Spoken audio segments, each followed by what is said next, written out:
So there are also many opportunities available to us internationally. So ان کو over کم کرنے کے لیے تمام ادارے اپنا اپنا کام کر رہے ہیں اور انشاءاللہ we'll overcome those challenges. There is nothing to worry about that. اور اس کے بارے میں ہر ایک کی اپنی رائے ہو سکتی ہے، بالکل اس کے مطابق آگے چلا جا سکتا ہے، but there is a way to do everything, اور اسی کے مطابق کریں. یہاں میں یہ ضرور بتا دوں، جیسے آپ نے کہا کہ جی مارچ میں ڈی آئی نے جس طرح بات کی، آپ 2021 مارچ میں چلے جائیں. 2021 مارچ کے بعد اس وقت ایک سینٹ کا الیکشن ہوا تھا جس کے آپ جانتے ہیں کیا ہوا. اس کے بعد اگر کسی الیکشن میں آپ ضمنی انتخابات لے لیں، کنٹونمنٹ بورڈ الیکشنز لے لیجئے، لوکل باڈیز الیکشنز لے لیجئے، اس سال ہونے والے انتخابات لے چکے، کہیں پہ اگر فوج کی کوئی یا آئی ایس آئی کی انٹرفیرنس کسی کو ایویڈنس ملا ہو تو بتائیں. ہم نے بارہا اس بارے میں بات کی کہ اگر کوئی ایویڈنس ہے، بار بار کہا جاتا ہے کہ دھاندلی کی گئی، یہ کیا گیا، وہ کیا گیا، کہیں پہ ادارے نے اگر مداخلت کی ہو کسی پولیٹیکل ایونٹ کے اندر، تو اس کا کوئی اگر ایویڈنس ہے پلیز لے کے آئیے. آئی ایم شیور دیر از نن.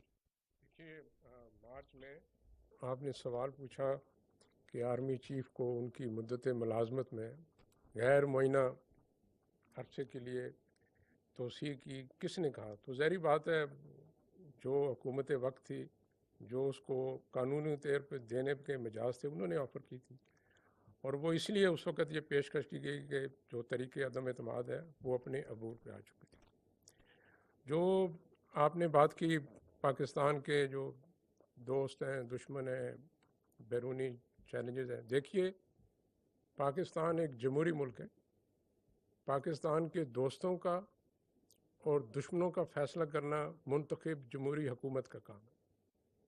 ادارہ فوج آئی ایس آئی کا کام ہے خفیہ معلومات کی بنیاد پر اپنا تجزیہ اور تبصرہ حکومت کے آگے رکھے، فیصلہ ان کا ہے.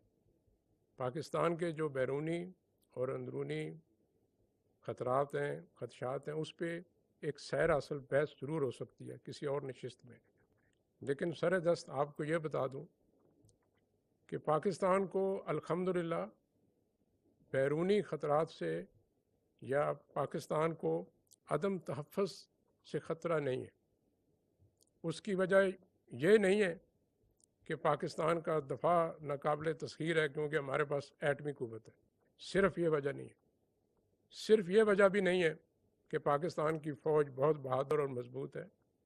پاکستان کا دفاع اس لیے مضبوط ہے کہ اس دفاع کی ذمہ داری 22 کروڑ عوام نے خود لی ہوئی ہے، جو اس ملک پہ اپنی جان قربان کرنے کو ہر وقت تیار رہتے ہیں.